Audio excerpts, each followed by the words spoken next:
اور میں آج ان کے پاس چائے بھی پیوں گا، اور میری اپنی فرمائش تھی کہ میں ان کے پاس حلیم بھی کھاؤں، کیونکہ آفاق بھائی کے پاس بڑا مزیدار قسم کا حلیم ہوتا ہے۔ اس کے ساتھ ساتھ کافی دیر طویل بات چیت ہوئی اس صوبے کے ایشوز پر، مجموعی طور پر پاکستان کی معیشت کے حوالے سے جو عدم استحکام ہے، سیاسی حوالے سے جس میں بڑا عدم استحکام ہے، تو آفاق بھائی بھی اس بات پر متفق ہیں کہ اس وقت جو مجموعی صورتحال پاکستان کی اور سیلاب کے بعد جو سندھ کی صورتحال ہے اس پر بھی ہماری طویل بات چیت ہوئی ہے کہ جو ہمارے سیلاب زدگان بھائی ہیں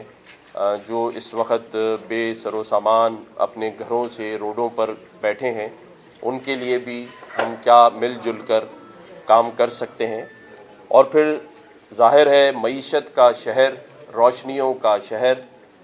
کراچی، جو مجموعی طور پر اپنی مالی بدحالی، روڈ راستے ٹوٹے ہوئے ہیں، گیس بجلی پانی نہیں آ رہا، ماؤں کی کوکیں اجڑ رہی ہیں، ہر روز اس شہر کراچی میں لاشیں گھروں پر پہنچ رہی ہیں موبائل چھیننے کے نام پر اور ڈکیتیوں کے نام پر، لوگ اب اپنے گھروں پر بھی محفوظ نہیں ہیں۔ ان سب صورتحال کو دیکھتے ہوئے آپ نے دیکھا ہوگا کہ جب سے اللہ تعالیٰ نے مجھے گورنرشپ کے منصب پر بٹھایا 12 ربیع الاول والے دن، تو اسی دن میں نے یہ فیصلہ کیا تھا کہ میں سبھی کے درمیان محبت، پیار اور ہم آہنگی پیدا کرنے کے لیے سب کے پاس جاؤں گا اور سب کے پاس یہ درخواست رکھوں گا، کیونکہ مجبور تو ہم کسی کو نہیں کر سکتے، کہ سب پیار سے ایک دوسرے کے ساتھ نا اتفاقی ختم کر کے ایک دوسرے کو ٹھیک کرنے کے بجائے ایک دوسرے کے ساتھ مل کر اس صوبے کے، اس شہر کے مسائل کو ٹھیک کریں۔ اسی سلسلے کی کڑی میں آج میں آفاق بھائی کے پاس آیا اور میں نے ان کے سامنے کچھ گزارشات رکھی۔ میں ان کا شکریہ ادا کرتا ہوں کہ انہوں نے ان گزارشات کو سننے کے بعد یہ اس بات پر اتفاق کیا ہے کہ جو کل خالد مقبول صدیقی بھائی سے ان کی ملاقات ہوئی تھی اس ایشو پر، یہ ان کے ساتھ ڈی لمیٹیشن والے پر کھڑے ہیں، لیکن آج اس بات پر بھی اتفاق ہوا کہ ایک جگہ ہم سب مل کر جو اسٹیک ہولڈرز ہیں وہ آئندہ آنے والے دنوں میں ساتھ بیٹھیں گے اور ساتھ بیٹھ کر ایشوز کو ڈسکس کر کر ایک مشترکہ اعلامیہ جاری کریں گے جو کہ اس شہر کی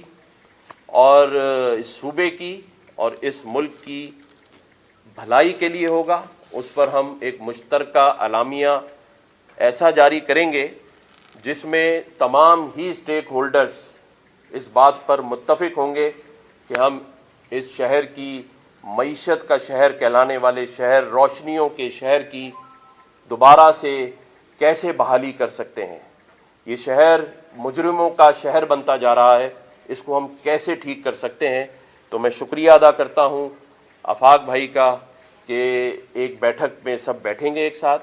جس میں تمام لوگ ہوں گے، جس میں خالد مقبول صدیقی بھائی بھی ہوں گے، مصطفیٰ کمال بھائی بھی ہوں گے، فاروق ستار بھائی بھی ہوں گے، آفاق بھائی بھی ہوں گے، اور وہ سارے لوگ جو اسٹیک ہولڈر ہیں اس پورے صوبے کے، اس شہر کراچی کے، وہ ساتھ بیٹھ کر ایک مشترکہ اعلامیہ جاری کریں گے۔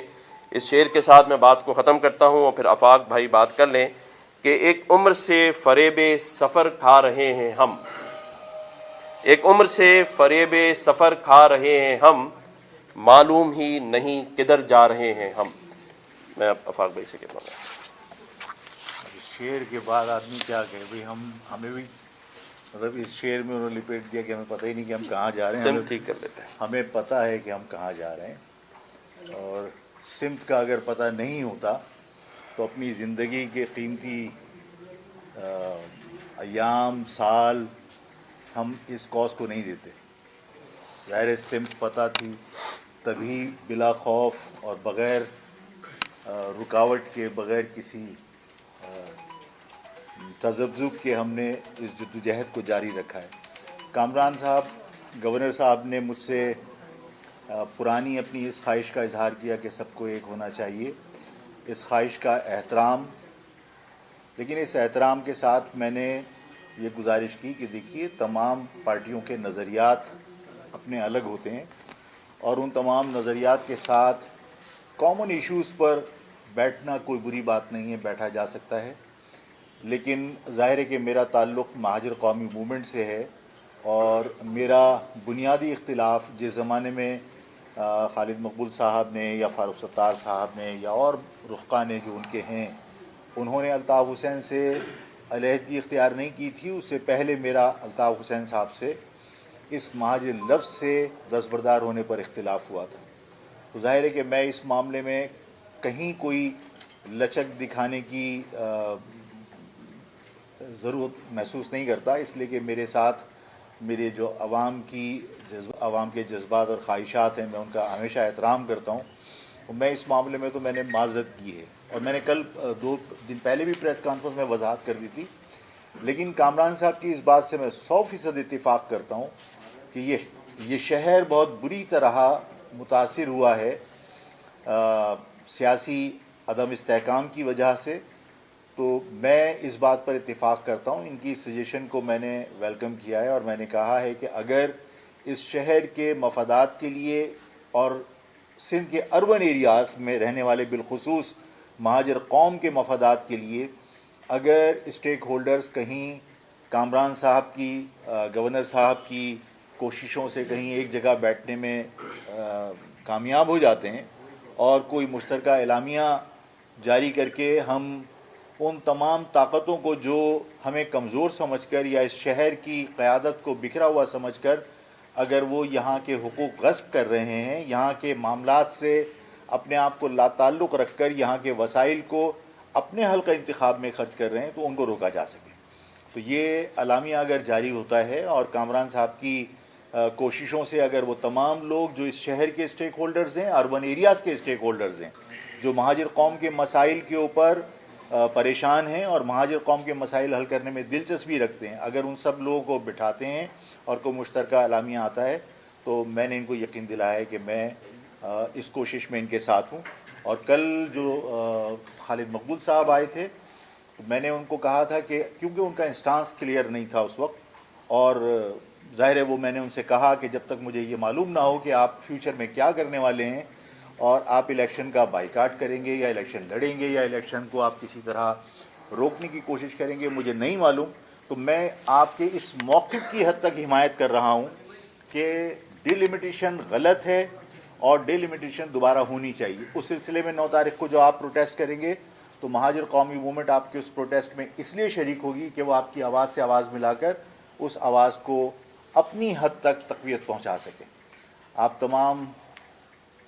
صحافی حضرات کا، کیمرہ مین اور ٹیکنیشینز کا شکریہ، آپ لوگ تشریف لائے تھے۔ میرا خیال ہے کہ میری گفتگو اتنی ہی ہونی چاہیے۔ شکریہ۔ گورنر صاحب یہ فرما دیجیے گا کہ کچھ دنوں پہلے بلاول نے ایک جملہ کہا، فواد چودھری نے ایک جملہ کہا کہ کراچی میں لونڈے لباڑوں کو جمع کر کے جو ہے وہ بدماشی کا جو ہے وہ ایک تسلسل پھر شروع کیا جا رہا ہے، آپ کی طرف اشارہ تھا۔ اور آج سعید غنی نے بھی کچھ دیر پہلے یہ جملہ کہا ہے کہ جو شہر میں اس وقت لوگ جمع ہو رہے ہیں یہ گورنر بتا سکتے ہیں کہ ان کو کون جمع کر رہا ہے اور کیوں جمع کیا جا رہا ہے، تو یہ کون جمع کر رہا ہے اور کیوں جمع ہو رہے ہیں؟ دیکھیں، فواد چودھری صاحب کے بیان پہ تو میں کوئی رد عمل اس لیے نہیں دوں گا کہ وہ میں نے کسی حساب کتاب والے نے مجھے کہا تھا کہ 3 مہینے کے لیے آپ فواد چودھری صاحب کے کسی بیان کا جواب مت دیجیے گا کیونکہ ان کا ستارہ گردش میں چل رہا ہے۔ تو میں تو عمران خان صاحب کو بھی مشورہ دوں گا کہ 3 مہینے فواد چودھری صاحب سے دور رہیں۔ باقی سعید بھائی ہمارے ساتھ ہیں، ہمارے بھائی ہیں، میں ان سے پوچھ لوں گا کہ وہ کس کی طرف اشارہ کر رہے ہیں۔ باقی صرف ایک مختصر بات کے بعد میں سمجھتا ہوں کہ کسی سوال کی گنجائش نہیں رہے گی کہ توڑنے کے بجائے ہمارا مذہب اسلام بھی کہتا ہے کہ سب کو جوڑیں، اور جو جوڑنے سے اتفاق ہوگا اور نفاق ختم ہوگا تو یہ صوبہ ترقی کرے گا۔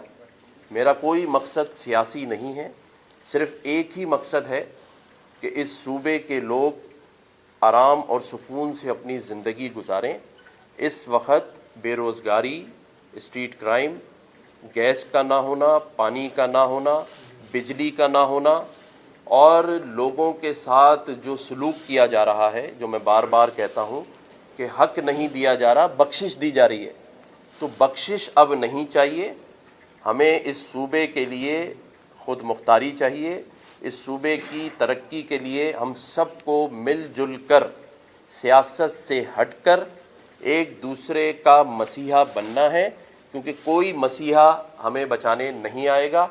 اس شہر اور اس صوبے کے لیے ہم سب کو ایک دوسرے کا مسیحا بننا ہے۔ شکریہ بہت بہت، تھینک یو۔ صاحب، سندھ میں آٹے کا بڑا پرابلم ہے، آٹا مہنگا ہو گیا ہے، آپ نے ابھی تک نوٹس نہیں لیا؟ سندھ حکومت میں آٹا دن بہ دن بڑھتا جا رہا ہے۔ میں نے تو ہر بات کا نوٹس لیا ہے، کسی صحافی بھائی نے کہا تھا کہ فائل اتنی موٹی ہو گئی نوٹسز کی، اثر تو ہو جن کے لیے نوٹس لے رہا ہوں، تو آٹے کا بھی لے لیں گے انشاءاللہ تعالیٰ، اور پوری کوشش کریں گے کہ ہر آدمی کو بنیادی ضرورت اور ستم ظریفی دیکھیے، اسی شہر میں سمندر ہے اور ہم پانی کے لیے بھی محتاج ہیں۔ صاحب ایک بڑا اہم سوال ہے، آفاق صاحب نے جو ہے 2 روز پہلے جو پریس کانفرنس کی تھی اس میں انہوں نے حکومت سے یہ مطالبہ کیا تھا کہ جو لوگ اسٹریٹ کرائم میں 56 لوگ جو گزشتہ سال مارے گئے ہیں ان کو فی کس 25 لاکھ روپے کی جو ہے ان کو ساتھ کمپنسیٹ کیا جائے، اور نیا سال شروع ہوئے 6 روز نہیں ہوئے 2 لوگ پھر اس میں مارے گئے ہیں، تو کیا کہیں گے اس حوالے سے؟ ان کے مطالبے سے جی بالکل، میں اتفاق کرتا ہوں، 25 نہیں بلکہ 30 لاکھ دینے چاہیے، اور ابھی تک اگر نہیں دیے تو اس پر بھی نوٹس لیتے ہیں اور ذمہ داران سے سوال کریں گے کہ کیوں نہیں دیا، اور ملنا چاہیے۔ جان کی قیمت پیسہ نہیں ہوتی، لیکن کم از کم جو اس کے لواحقین ہیں ان کے لیے ضرور کوئی ایسا معاوضہ ملنا چاہیے، کیونکہ اس کے پیچھے اس کا خاندان سفر کرتا ہے۔ بس میرے خیال سے بس یہ آخری سوال ہے، آخری میں نے معاوضہ نہیں کہا تھا، مطلب کسی قیمت، قیمت نہیں، کسی جان کی قیمت نہیں تھی، میں نے مالی مدد کہی تھی۔ جی گورنر صاحب یہ بتا رہے جیسا کہ آفاق بھائی نے ابھی کہا کہ ایم کیو ایم کا موقع بھی کلیئر نہیں ہے کہ وہ انتخابات میں حصہ لیں گے یا نہیں لیں گے، کیونکہ 15 تاریخ کو ابھی تک تو انتخابات طے ہیں، ایم کیو ایم کی جانب سے الیکشن ہوئی تھی شروع نہیں ہوئی، یہ بلے ملانے کا سلسلہ ہے، تو کیا ایم کیو ایم انتخابات میں حصہ لے گی یا بائیکاٹ کرے گی؟ دیکھیں، ہم کسی بائیکاٹ کی طرف نہیں جا رہے اور ایم کیو ایم نہیں جائے گی۔ افہام و تفہیم سے مسئلے کا حل نکالیں گے، اور جب افہام و تفہیم ہوگی ہم سب اکٹھے ہیں، ایک موقف ہے کہ سب کی بھلائی ہونی چاہیے، حقدار کو اس کا حق ملنا چاہیے، اس کے لیے ہم کام کریں گے، اور انشاءاللہ اللہ تعالیٰ نے چاہا تو آج جس طرح اچھی باتیں آفاق بھائی کے ساتھ ہوئی ہیں اور اس کے بعد اب ہم حلیم کھا رہے ہیں تو انشاءاللہ اچھائی ہوگی۔ بس پلیز، آپ وفاق کے نمائندے ہیں، شہر میں امن کی بات کر رہے ہیں اور یہ چاہ رہے ہیں کہ حق ملے، تو یہاں جو غیر ملکی آباد ہو چکے ہیں جنہوں نے شہریوں کو مارنا شروع کیا ہوا ہے، کیا آپ وفاق کو یہ میسج دیں گے کہ ان کو یہاں سے بھیجا جائے، تاریخ وطن کو ان کے وطن بھیجا جائے؟ پورے شہر میں آپ کو ہر جگہ غیر ملکی گھومتے پھرتے دھندناتے نظر آئیں۔ دیکھیں، میں یہ بات پھر کہہ دیتا ہوں کہ یہ شہر کراچی جو سب کا دوست ہے، اس شہر کا کوئی دوست نظر نہیں آ رہا۔ پورے پاکستان سے اور پورے سندھ سے کوئی قدرتی آفت ہو یا روزگار کا ہو تو یہ شہر ان کو اپنی ماں کی طرح محفوظ کر لیتا ہے، لیکن یہ بات صحیح ہے کہ انلیگل جو اغوانیز اس شہر میں آ کے اغوان بستیاں بنا رہے ہیں، اس کے لیے میں نے فیڈرل گورنمنٹ سے بات کی ہے کہ ان کو بارڈر پہ ہی روکا جائے اور یہاں نہ آنے دیا جائے، کیونکہ یہ شہر اب متحمل نہیں ہو سکتا۔ ایسے تجربات کا پچھلے ہم سب کر کے دیکھ چکے ہیں، تو اس پر بات کی ہے، اور آج آپ نے کہا ہے تو اس کے علاوہ بھی دوبارہ اس کو اٹھایا جائے گا۔ شکریہ جی۔